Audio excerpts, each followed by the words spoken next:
Hello YouTube. I'm going to do an unboxing.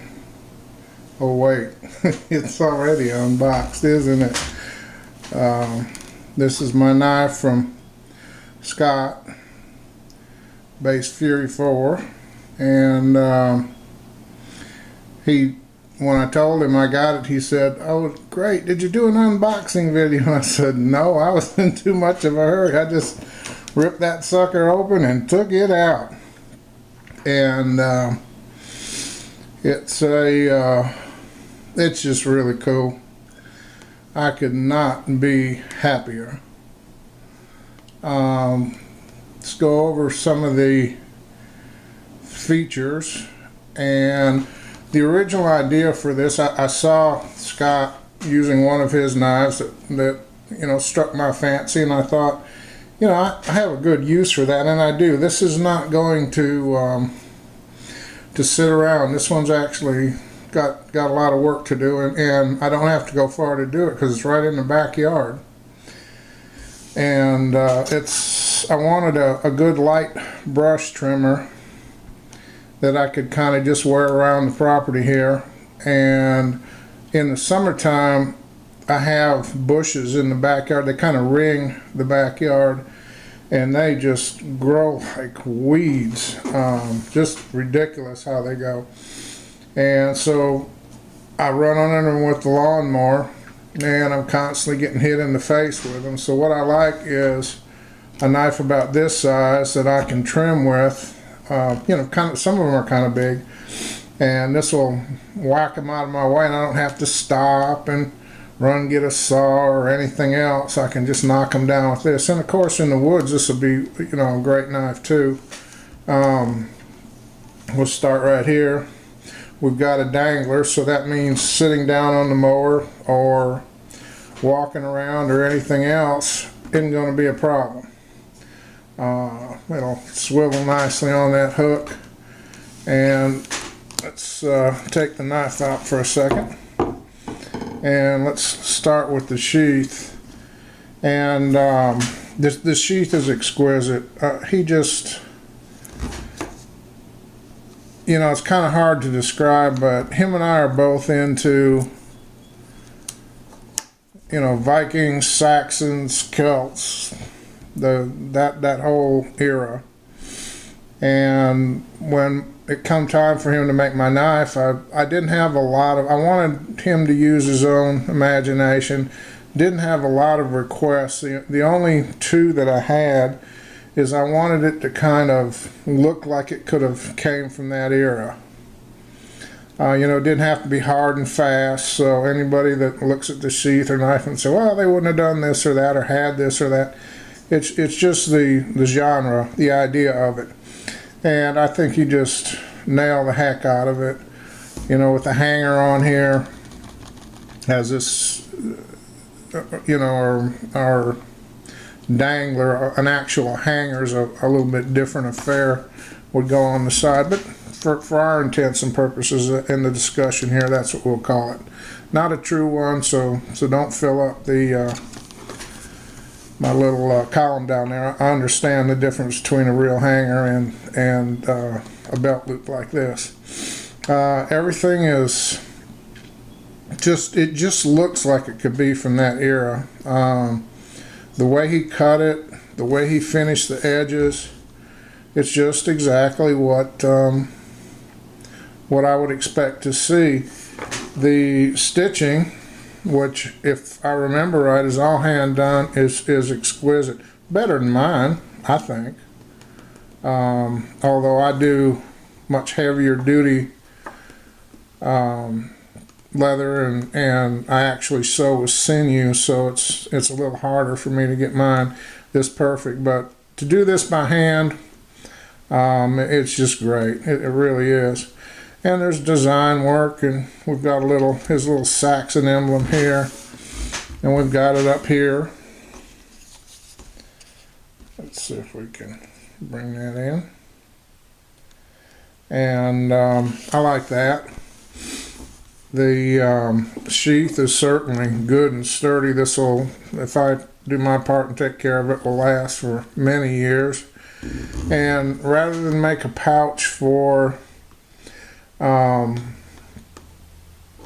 a sharpening stone, he decided he was going to make one to fit a Victorinox knife. So if we open this up right now, you'll see the soldier in there. Somewhere around this place I have a Victorinox Farmer that will fit in there perfect. The difference, of course, being they're the ALOX handles on both, and aluminum, whatever you want to call them, and the same identical blades. The Farmer has the saw, and to me is just I think it's one of the best that in this frame size that Victorinox makes. I like the large lockbacks, and I have those too with the saw.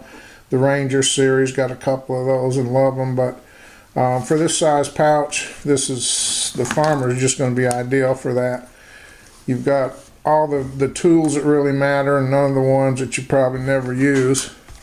One of Scott's fire steels, and like all of them, if you look carefully, you'll see there's a little scrape mark right there, and that's not an accident or something that was messed up. He scrapes this end that goes in the handle and makes sure that the fire steel is actually good, because some work better than others, some don't work at all. And the other request that I had, because it was from England, I wanted yew wood.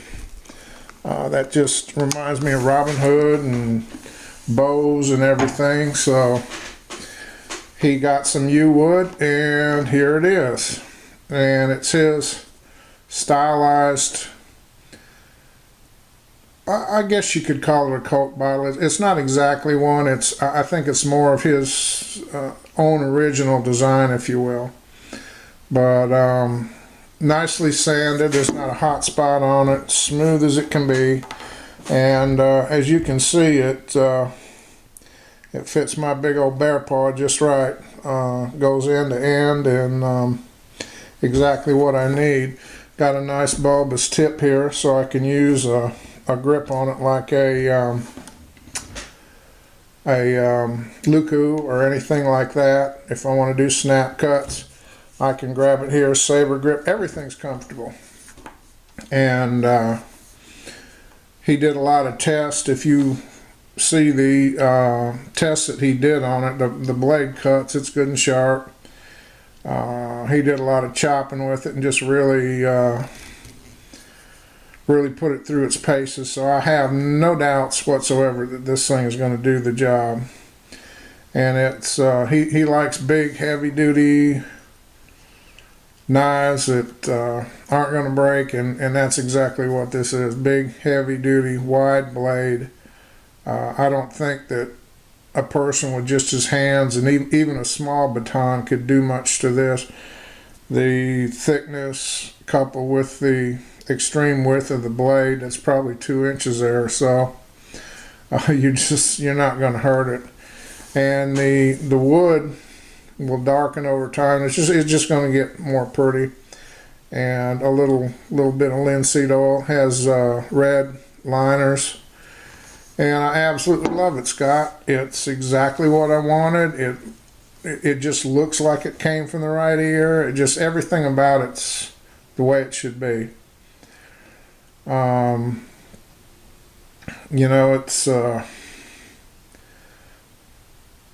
almost a cross between a sax and a drop point and spear point, all kind of rolled into one. It's just really cool. And I'm very, very, very pleased with it. It's just exactly what I had hoped it would be. I watched him make it. Of course, he did a lot of the test and a lot of the sanding and grinding and everything on there. And every time he'd do it, I'd look at it and say, "Boy, I wish that was done." But it's not going to sit around much. Right after probably during the blade show, while I got Mike and Gavco will be here, and Tim Troyer, and Jeff Tough Thumbs, and Sam, his helper, are going to be here, and who knows who else will be here. So we'll get in the backyard, and I'll let them whack away with this, and I've got some other stuff for them to use too, so should be a lot of fun. But initial impressions, I love it. I mean, it's just what I wanted. It looks like it's from the right era. The workmanship on the sheath is just great.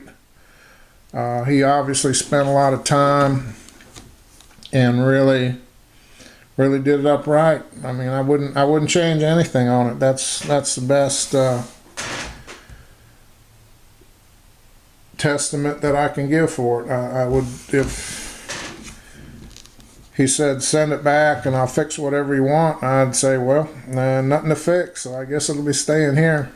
And there isn't. I wouldn't change anything on it. So Scott, I really appreciate it. The knife, I mean the sheath alone, forget the knife, the sheath alone is worth what I paid for it. And it's just an incredible bargain. Now Scott's knives aren't going to be in the range they are forever, because he's getting the right tools, he's getting the right stuff, and each one he makes, he gets better and better. His skill level goes up. So if you want one, I'd get on his books now, because I don't think his knives are going to get any cheaper. I think they're going to be pretty well sought after.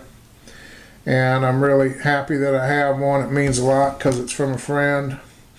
I like the yew wood on it. I had him send some of this yew wood to Sandy over at Jackal Knives, and he's going to